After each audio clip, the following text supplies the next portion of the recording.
Much easier, wasn't it?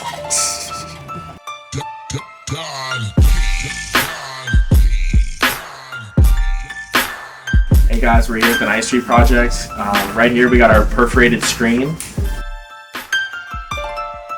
Essentially what it is it's our standard wall, but it has perforations through it. So it allows light to come through, air to flow through.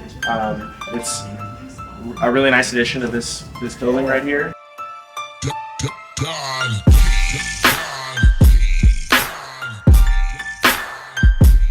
Right now you can see they're bonding the individual pieces together. If we look on the other side, you can see there's texture. That helps with the bonding.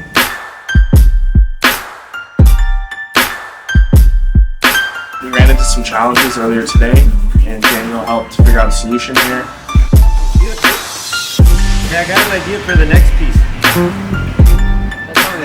That's how Europeans did it. Much easier, wasn't it? The attachment holes had to be shifted.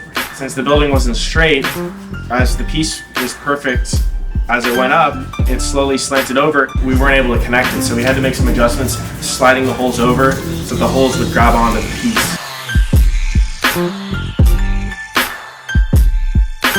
It's easier in some ways, it's more challenging in some ways. I would say it's easier because it's lighter, it's much easier to maneuver. It's harder because the individual pieces have to line up perfect, so it's key that you have a nice level bottom to work with. I love the way